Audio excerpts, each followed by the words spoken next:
আপনার দুটো ব্যাগ। ধন্যবাদ, এই নাও তোমার টাকা। এরপর শালিক ভ্যানিটি ব্যাগ নিয়ে সেখান থেকে চলে যায়। এরপর সুখী আসে ভ্যানিটি ব্যাগ কিনতে। এরপর সুখীও ভ্যানিটি ব্যাগ নিয়ে সেখান থেকে চলে যায়। এভাবেই একে একে টুনির সব ব্যাগ বিক্রি হয়ে যায়, শুধুমাত্র দুটো ব্যাগ পড়ে থাকে।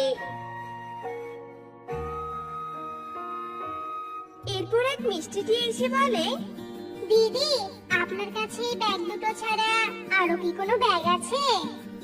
দিদি, আজ সারাদিনে সব ব্যাগ বিক্রি হয়ে গিয়েছে, এখন শুধু এই দুটোই অবশিষ্ট আছে।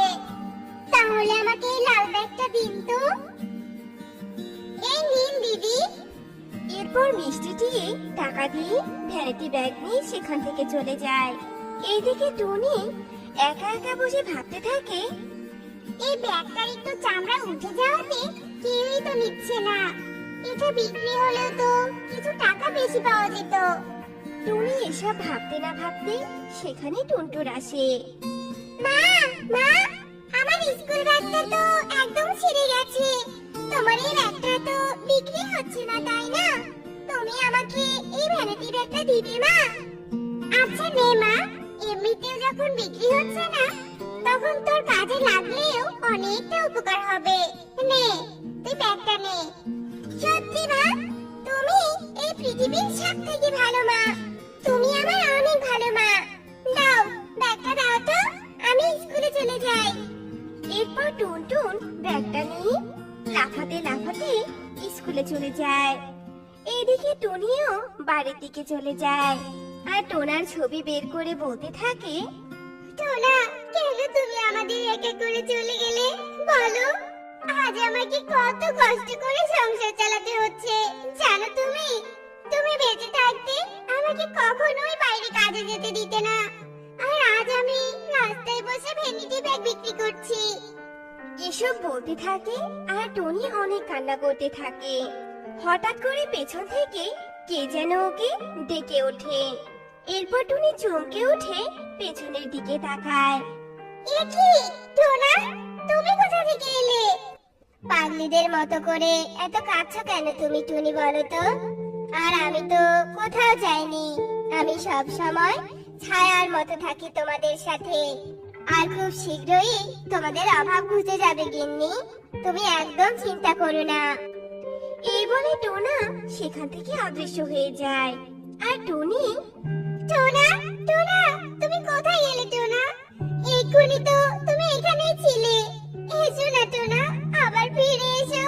টোনা, ও টোনা, ফিরে এসো না টোনা। এসব বলতে থাকে আর টনি অনেক কাঁদতে থাকে। ওইদিকে টুনটুন স্কুলে গিয়ে ভাবতে থাকে, ইস, সবাই কত খাবার কিনে খাচ্ছে।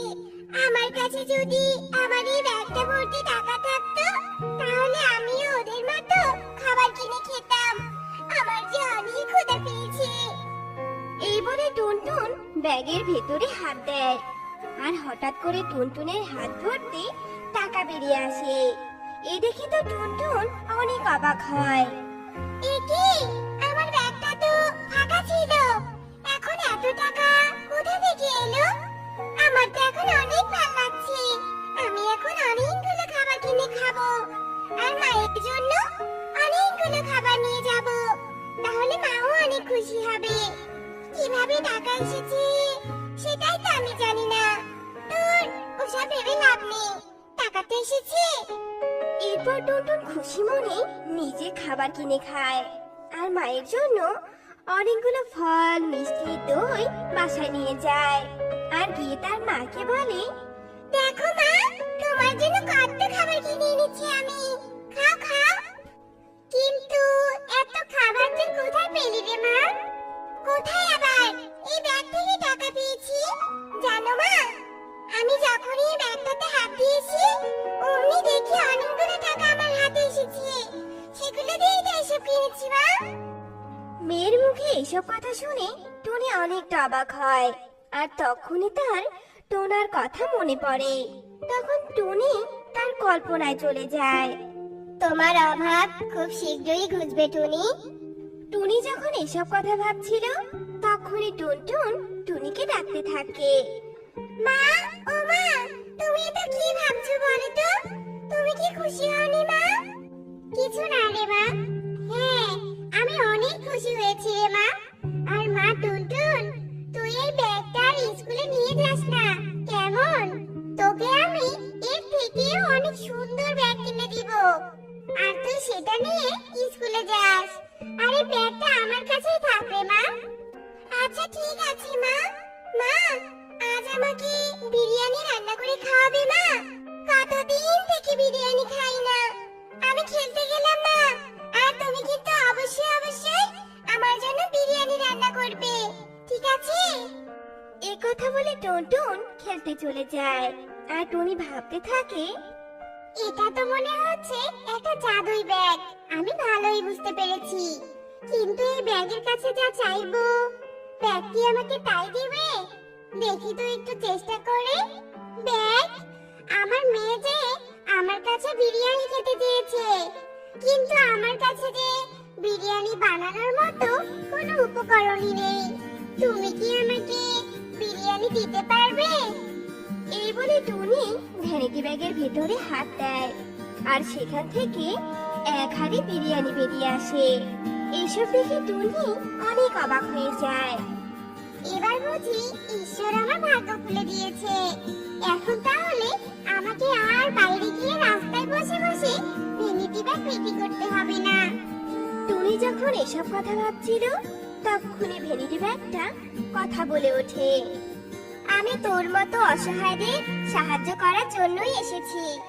আমাকে সবাই সৎ কাজে ব্যবহার করতে পারবে, কিন্তু কেউ যদি আমাকে চুরি করে বা অসৎ কাজ করার চেষ্টা করে, তাহলে আমি তাকে আস্ত গিলে ফেলি। এ কি, তুমি একটা ভ্যানিটি ব্যাগ হয়ে কিভাবে কথা বলছো? তাহলে আমি তো সেদিন ঠিকই ভেবেছিলাম তুমি তো একটা জাদুই ব্যাগ। আচ্ছা ঠিক আছে ব্যাগ, তুমি যেমন বলছো তেমনই হবে। এরপর থেকে টুনির যখন যা প্রয়োজন হয় তখনই সে ভ্যানিটি ব্যাগের কাছ থেকে নিয়ে নেয়। এভাবে টুনি গরিব থেকে আস্তে আস্তে ধনী হয়ে যায়, আর জঙ্গলের সব অসহায় পাখিদের সাহায্য করতে থাকে। এই সব কিছু কালু কাকের নজরে পড়ে। একদিন কালু কাক মনে মনে ভাবে, আচ্ছা, এত তাড়াতাড়ি টুনি বড়লোক কি করে হলো? আর সবাইকে দেখছি সাহায্য করছে। সবাইকে এভাবে কি করে সাহায্য করতে পারে টুনি? ব্যাপারটা তো আমাকে দেখতেই হচ্ছে, আর আজ রাতেই আমাকে ব্যাপারটা দেখতে হবে। এরপর কালু রাতের বেলায় টুনির ঘরে জানালার পাশে লুকিয়ে থাকে। তখনই টুনি ভ্যানিটি ব্যাগের কাছ থেকে রাতের খাবার নিচ্ছিল, আর সেটা কালু কাক দেখে ফেলে আর বলে, ও আচ্ছা, এটাই তাহলে আসল রহস্য। এটাকে তো তাহলে আমার চুরি করতেই হচ্ছে। এরপর রাতে যখন টুনটুন আর টুনি ঘুমাচ্ছিল তখন কালু সেই সুযোগে ভ্যানিটি ব্যাগটা চুরি করার জন্য ঘরে ঢোকে। আর যখনই কালু ভ্যানিটি ব্যাগে হাত দেয় তখনই ভ্যানিটি ব্যাগটা কালুকে আস্ত গিলে ফেলে। আর কালুর চিৎকার শুনে টুনি ঘুম থেকে জেগে ওঠে আর ভ্যানিটি ব্যাগকে জিজ্ঞেস করে, কি হয়েছে ভ্যানিটি ব্যাগ? কারো চিৎকার শুনলাম মনে হলো। তুমি ঠিকই শুনেছো। এরপর ভ্যানিটি ব্যাগ টুনিকে সব ঘটনা খুলে বলে। আর এসব ঘটনা শুনে টুনি বলে, ওকে তো তুমি ক্ষমা করেও দিতে পারতে, তাহলে গিলে খেলে কেন? কারণ ও প্রকৃত লোভী, তাই ওকে আমি গিলে ফেলেছি। তবে ভয় নেই, আমি তোদের কোনো ক্ষতি করব না। তোদের শুধু আমি সাহায্যই করব। এরপর থেকে ভ্যানিটি ব্যাগ সবাইকে সাহায্য করতে থাকে। আর যে লোভ করত তাকে সেই ভ্যানিটি ব্যাগ কালুর মতো আস্ত গিলে খেত।